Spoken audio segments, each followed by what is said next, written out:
start. Pass is caught! Touchdown, Auburn! 10 to the 5. He scored! Yes! Clearly, Auburn is making a statement. Dominating performance, setting up the mother of all Iron Bowls, part 2. Carry on, will keep it. Then a jump pass in zone. Oh my goodness! Finish it right here. Stidham fakes it, keeps it. Around left end, he has a block. He scores! The Auburn Tigers, for the second time in 3 weeks, have defeated number 1.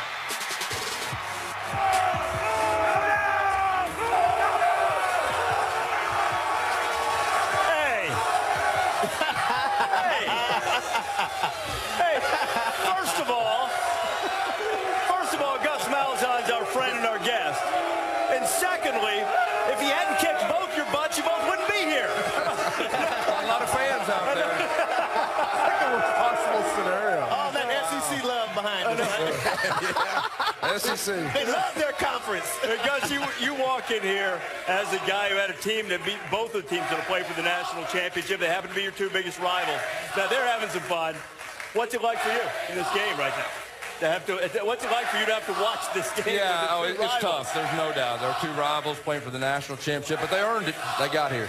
So you know how to beat both of these teams. Let's start with Alabama. You controlled that game against them. Yeah. Final regular season game. Got you to the SEC title game. What do you have to do to beat Alabama?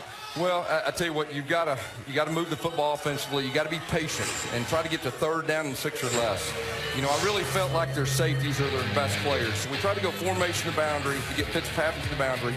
Their leading tackler, number 15, we try to get him to the middle of the field, run back to the field, throw back to the field, and that really helped us when things slowed down. And then 3rd down and 6. You know, if you get 3rd and 6 or less, they're going to play man, and you're going to have some opportunities for mesh routes, some pick plays or rough plays, and really that was very successful for us. Power play right off the bat, and you can see just trying to go north-south. There's Roquan Smith, who you pointed out, best linebacker, their best player, having issues getting off the blocks. Yeah, and they're going to bring pressure, 2nd down and 7 to 10. You got to hurt them when they bring pressure. They're going to keep doing it. And then we threw the screen in behind. That was explosive play. That was a missed tackle by Roquan Smith. He had like less than a handful the entire season. You believe in running at him. What about stopping them? You got to stop the run on 1st down. I mean, that's a big deal now. You got to get them behind the chains, get them to 3rd and 7 to 10. You can pin your ears back because the quarterback doesn't threaten you with a run, and that was really a big part of our plan. And, Coach, we always talk about stopping the run, whether it's Georgia or Alabama. Which one of these teams can be physical enough to stand up with their front 4 or front 7 and stop the run of the other team? Well, I mean, I think Alabama's front was the toughest we played all year. I mean, not taking anything away from Georgia, but Alabama's front is real. And like we talked about those safeties. I mean, those safeties for Alabama are special, and they can make up for a lot of things. How important do you think it is to have a mobile quarterback when you're playing against this type of Alabama team? You've won games with Cam Newton, with Nick Marshall, even Jarrett Stidham this year made some plays with his feet. Jake Fromm not really seen as being that mobile a quarterback. How much of an issue is that for the Bulldogs? Jarrett did make 3 plays with his feet, and I think when you play against a dynamic defense, you've got to have your quarterback make some plays with his feet, and I think that'll be a big key tonight with the Georgia quarterback. Auburn with the 10 wins this season, couple wins over the 2 teams that are playing for the national championship. Gus going to stick around with us here in our set just outside Mercedes-Benz Stadium for a little while.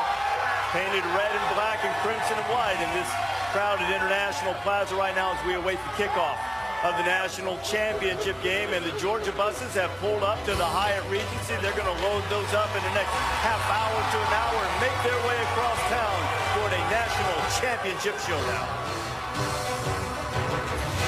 Excited about here before, but really you haven't. You were Saban's guy, not the guy. You built this your way. But it does feel mighty familiar. You know what else feels familiar? Success. These two don't play annually, but they've been memorable. Remember that blackout game that Georgia had? That thing was 31-0 before the Dogs got their feet under them. Alabama blew them out. Julio Jones making the great catch. Julio popular here in Atlanta these days. 41-30 with Kirby Smart on the sideline. 2012 SEC championship game. Alec Ogletree scored. Dogs were in control. Then McCarron hits Amari Cooper. Alabama wins it when, Connolly caught the deflection. Time expired. Tide went on to win the national championship. And then the only time in the last 112 games that Alabama hasn't been favored, this game against Georgia. And it went to 38-3 before Georgia got a touchdown late for the final score. of 38-10. And it was partially that game that led to the change from Mark Richt to Kirby Smart. But it's not really fair to say that Kirby Smart just mimics everything that Nick Saban does, even though, as Tom Rinaldi told us, somehow Alabama and Georgia wound up at the same theater last night. But Georgia didn't see the same movie. Georgia saw 12 strong. Alabama saw that last week. Instead, Alabama saw a den of thieves. So I guess depending on your perspective, Georgia's either still a step behind or hot on the Tide's heels. Chris Fowler with both coaches. More and more, this sport is about playoff, and championships. Bama's become synonymous with that word. How often do you mention championship to a team? Well, what I usually talk about is not really the championship, not the result of getting the championship, but I talk a lot throughout the year, and it's a part of the culture for us to talk about what it takes to be a champion and what it takes in terms of trust and respect for principles and values of the organization, the team, each other, the work, the positive energy that goes into it, the perseverance that it takes, the competitive spirit that everybody has. These things will help you be successful in life if you can take those with you. And I think if you can get people to buy into what it takes in terms of being a champion, then you're going to have a much better chance to win a championship somewhere down the road. You also don't use that word championship to them. You don't make that a goal. Yeah, you know, I think the expectation is to do the best job you can with every team you have. And every team's different. And we've learned throughout time that to define it by just that and that alone, I don't think that's fair to the kids that play on the team. I think you've got to be defined by a lot more than that. And you want to get the most you can out of every team. Certainly won't be the expectation to win the East, to win the SEC. But we're going to define success each year differently. Success sort of makes people take for granted the opportunity that you have. The longer you're around, you realize that the opportunities are rare and special. This opportunity is at hand for you, for your team, for Georgia.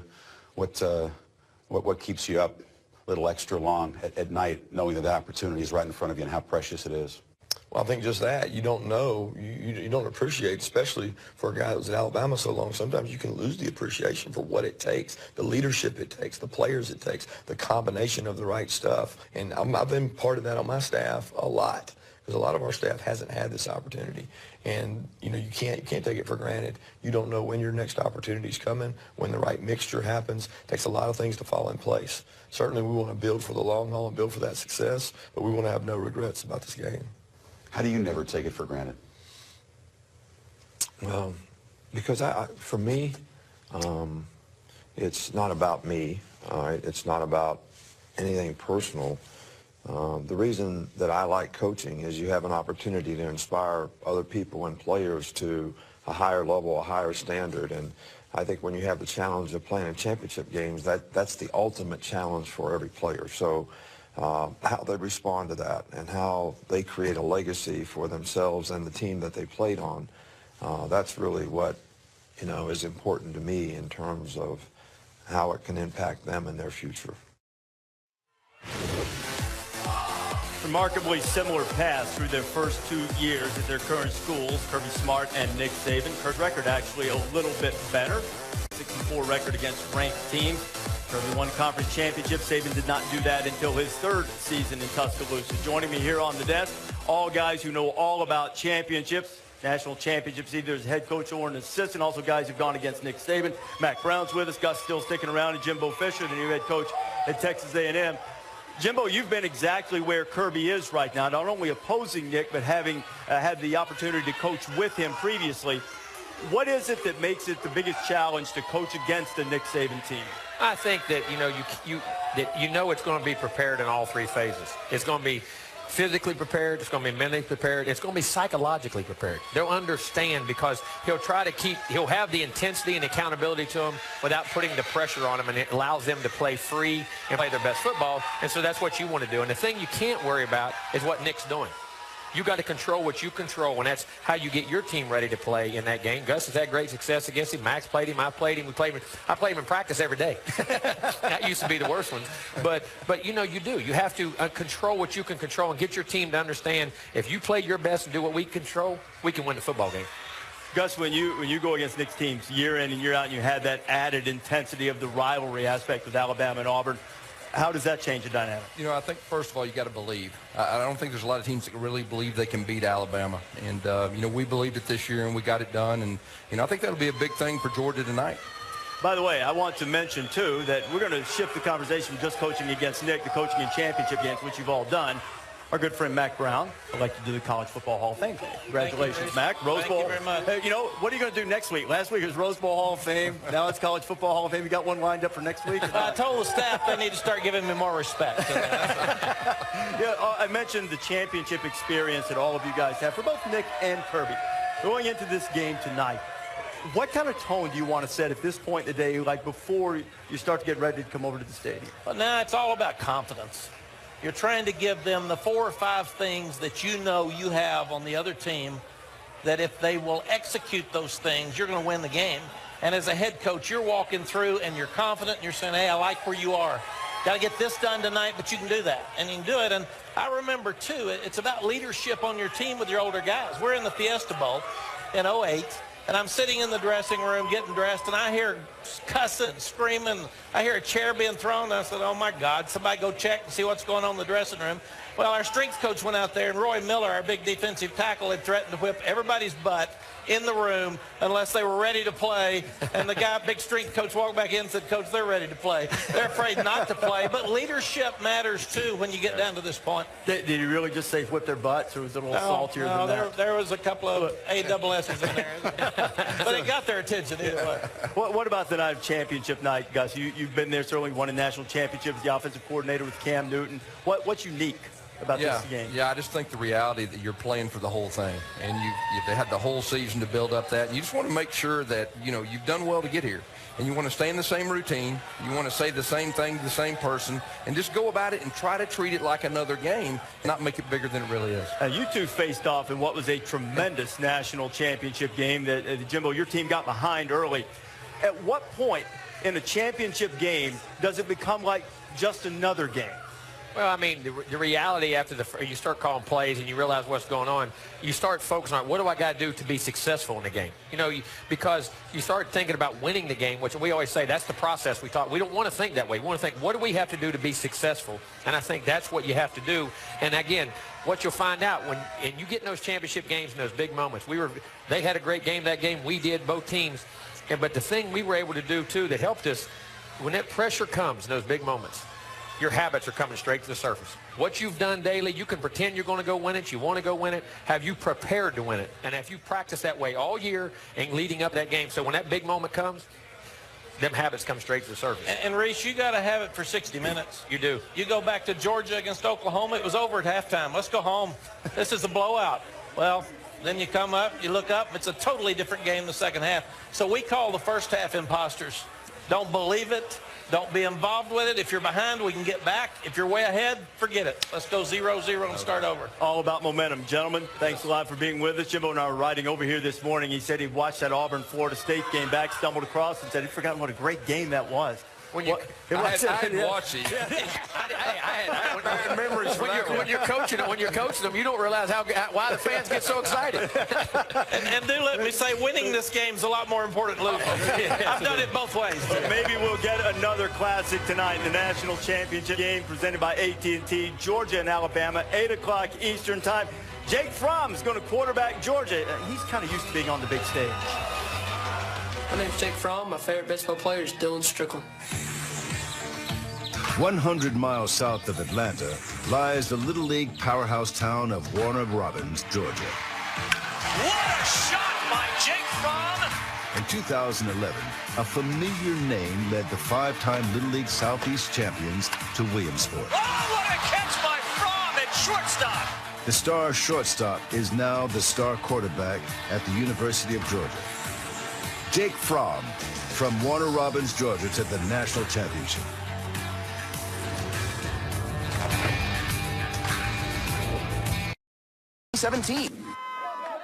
College Game Day, built by the Home Depot, is brought to you by Taco Bell's Live Más Student section. Giving the biggest games back to the biggest fans, the students, since 2014.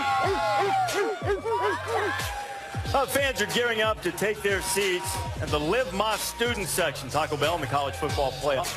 Got free tickets for 500 fans for each school for today's game. Biggest games going back to the biggest fans. Those are free. All of the tickets are not. I want to show you this ticket in section 128 inside Mercedes-Benz Stadium. Justin is on the Movi camera, and he's going to take us right down to the seat. Okay. Here's what it's going for. These 4 seats on StubHub, nearly 13 grand per ticket. What? You know how much Galloway spent in the last 12 years on anything. I'm glad I got a credential. Right there? I would miss this game. Per ticket. Per ticket, David. People love it. Jake Fromm will wear that, and the people will pay big money to see Fromm go against Alabama. Gene Wojciechowski's with us right now. Gino, Fromm always seems to be at home on the very biggest stages. Well, Rece, when you talk to the people who know Jake Fromm best, they say, yes, of course, he's a true freshman, but he's also an old soul. Even before he became Georgia's starting quarterback, his teammates say they noticed something about him, and it was his maturity. They say that, you know, he makes mistakes, but he makes mistakes of a senior, not a true freshman. When we talk to him, you'd never know that he was getting ready to play the biggest game of his life. And Eason comes up gimpy. Jake Fromm will warm up, the heralded freshman from Warner Robins, Georgia. Do you remember that moment when they said, you're in? All of a sudden, you know, I hear my name being called, and I'm like, first thought is, you know, where's my helmet? From that point, it's like, all right, I need to warm up, you know, kind of get ready. And everything just kind of happened so fast. And rest is history. Fromm fakes it. He will run it into the end zone. Jake Fromm, he's a running threat. You know, for me, it's not about, you know, anything personal. It's, hey, how can I help, you know, the University of Georgia and this football team win a national championship? Jake, do you feel like a true freshman? Because you don't play like it or act like it. Sometimes, you know, you kind of forget, but, you know, the guys really don't treat me as one, and, you know, I guess I really don't think of myself as one. You just kind of come in and do your work and, you know, go to school. Here we go, the playoff semifinal, Rose Bowl number 104. There are guys who aren't afraid of big moments. Mm-hmm. Are you one of those guys? Not afraid at all. You know, I know God's not going to put me in any situation that's never too big for me, and also, you know, the preparation that, you know, I've put in, and obviously, you know, with the guys I have around me too. You know, I know those guys are going to go out and ball, and, you know, I'm just ready to go. Fromm throwing for the end zone. It is caught, and just like that, Georgia on top. So some guys throw up before a game. Yeah. Other guys are, you know, their hands are shaking. Yeah. Anything with you? I tell you, when I was younger, I used to throw up before games, but, you know, kind of, you know, growing up past middle school, you know, it never really happened to me much anymore. Got a block for Fromm. Touchdown, touchdown, touchdown. Dogs win it. We're headed to Atlanta. How would you describe your journey this season? You know, it's been an up and down roller coaster. 3 games into the season, I never thought the season would end. And then now, you know, going into the 15th game, it seems like it flew by just like that.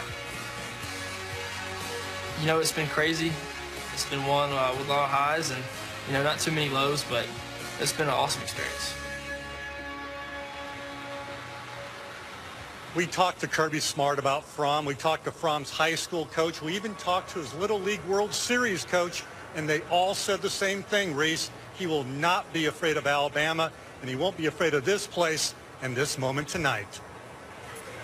You know, he made huge plays, particularly on first down against Oklahoma, to loosen up and give Georgia plenty of room to run against Oklahoma in that Rose Bowl. Pollock, Galloway, and Howard are back with me now. Fromm has really been, he's been a revelation at quarterback for the Dogs. He's been unbelievable, and they wouldn't be here without him, without his poise, without his decision-making. And Jim Chaney's done a masterful job with what you do with this kid. I mean, he does a good job of making this pretty easy. Tight end come in motion, you want to seal the edge. You see it all. They pound you, then you want to play one high safety. They're going to throw the ball and make it very easy for Jake Fromm. That's why the run game is important. Not because they're going to get 300 yards. They're going to bet against Alabama. No. They got to make the safeties come into play. And unless they do that, the Alabama defense is so tough to throw the ball against because they want to play 2 high safeties. And that means they're dominating up front with their front 4. leaving 7 in coverage. So you have to run the ball. If you can get to 150, you've done enough to make the safeties, to make Micah Fitzpatrick come down to the line of scrimmage and clear things up for this young quarterback. Anyone can throw the ball when you run it for 300 yards. That is a quarterback's best friend, a run game. But what happens tonight when he's facing this defense where the front four is coming at him, when pain in hand are coming at him?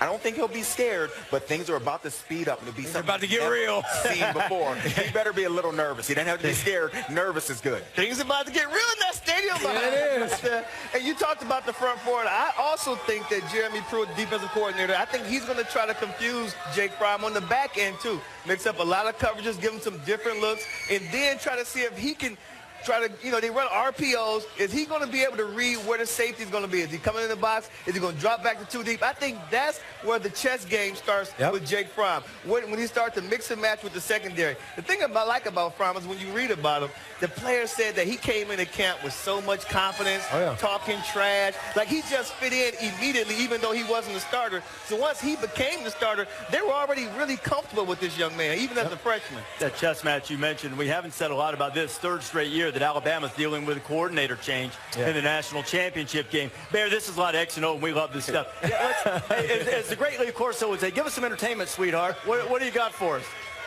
Joey hit on a number, 150 rushing yards. That's 3 SEC games. Alabama allowed over 150 yards rushing. That's why I'm here, 6 rushing touchdowns. You go back over the previous 19 games. How many times that happened? 3 times. 3 times. So whether it was injuries, whether it was whatever, there were a little bit of holes to be found there running the ball. Now you're looking for the entertainment value. Yes. Wait, did they all say, is everybody going over 150 here for Georgia? I don't know. I don't know what the rush total would be. Okay. All right. That's interesting. But I will give you. I will give you an over on a prop bet. Longest touchdown of the game, 43.5 yards. You go back the last 2 years with Alabama in the game, there have been a total of 5 touchdowns longer than 50 yards. I mean, you take into long pass plays, defensive special teams touchdowns, big plays potentially. Over. And under maybe is Jalen Hurts' passing yard. It's 100. It's like 169.5. You look at his 3 college football playoff games. He hasn't thrown for more than 131. Maybe he gets a big play tonight. Maybe he doesn't. But that's a lot of yardage. You're in a wild card. I love the first player to Give score. it to me, Bear. First player to score. Maybe not at the tight end. 30-something to 1. Inside the goal line, red zone nearby. Maybe Alabama focuses too much on Michelle and Chubb. Tight end finds a little seam in the red zone. Maybe 30-something to 1. There's 3 to watch out for tonight. There you go. Bear, just for entertainment purposes, go Javon Wims on that one.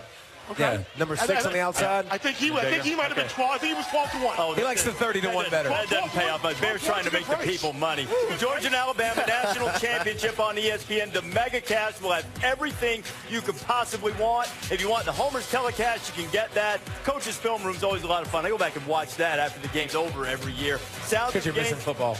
Yeah, probably. Feinbaum Film Room. Coverage begins at 8 o'clock Eastern Time. It's available on the ESPN app. All kinds of entertainment going on here. Marty Smith, our buddies with Darius Rucker. Marty?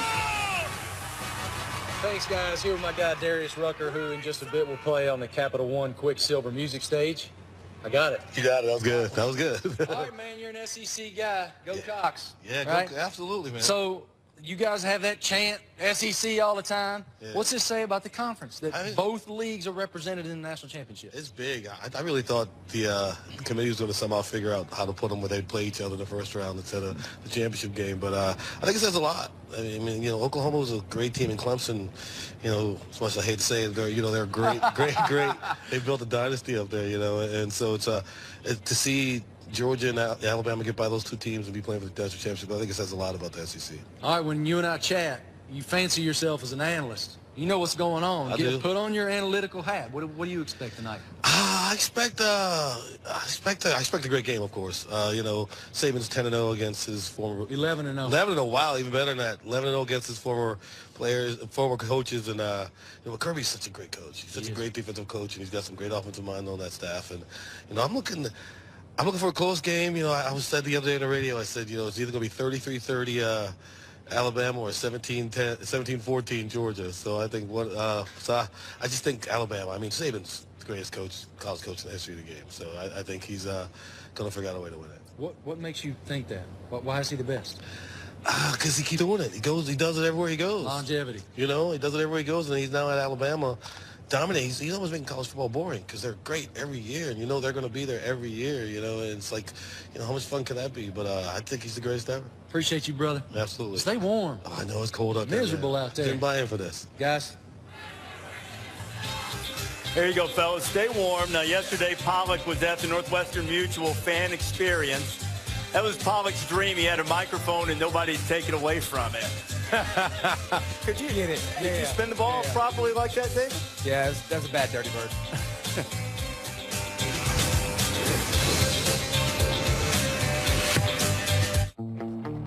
And try to get to third down and 6 or less. You know, I really felt like their safeties are their best players. So we try to go formation to the boundary to get Fitzpatrick to the boundary. Their leading tackler, number 15, we try to get him to the middle of the field, run back to the field, throw back to the field, and that really helped us when things slowed down. And then third down and 6. You know, if you get third and 6 or less, they're going to play man, and you're going to have some opportunities for mesh routes, some pick plays, or rough plays, and really that was very successful for us. Power play right off the bat, and you can see just trying to go north-south. There's Roquan Smith. Who you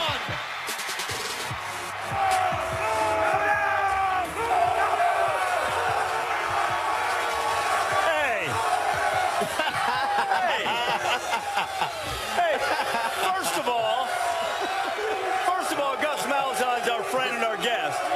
And secondly, if he hadn't kicked both your butts, you both wouldn't be here. A lot of fans out there. That's the worst possible scenario. All that SEC love behind us. Yeah. SEC. They love their conference. Hey, Gus, you walk in here as a guy who had a team that beat both of the teams that play for the national championship. They happen to be your two biggest rivals. Now, they're having some fun. What's it like for you in this game right now? What's it like for you to have to watch this game? Yeah, it's tough. There's no doubt. There are two rivals playing for the national championship, but they earned it. They got here. So you know how to beat both of these teams. Let's start with Alabama. You controlled that game against them. Yeah. Final regular season game. Got you to the SEC title game. What do you have to do to beat Alabama? Well, I tell you what, you got to move the football offensively. You got to be patient. Pointed out, best linebacker, their best player, having issues getting off the blocks. Yeah, and they're going to bring pressure. Second down and 7 to 10. You got to hurt them when they bring pressure. They're going to keep doing it. And then we threw the screen in behind, and that was explosive play. That was a missed tackle by Roquan Smith. He had like less than a handful the entire season. You believe in running at him. What about stopping the run? You got to stop the run on first down. I mean, that's our big deal now. You got to get them behind the chains, get them to third and 7 to 10. You can pin your ears back because the quarterback doesn't threaten you with a run, and that was really a big part of our plan. And, Coach, we always talk about stopping the run, whether it's Georgia. Pass is caught! Touchdown, Auburn! 10 to the 5. He scored! Yes! Clearly, Auburn is making a statement. Dominating performance, setting up the mother of all Iron Bowls, part 2. Carry on, we'll keep it. Then the jump pass in zone. Oh, my goodness! Finish it right here. Stidham fakes it, keeps it. Around left end, he has a block. He scores! The Auburn Tigers, for the second time in 3 weeks, have defeated number 1.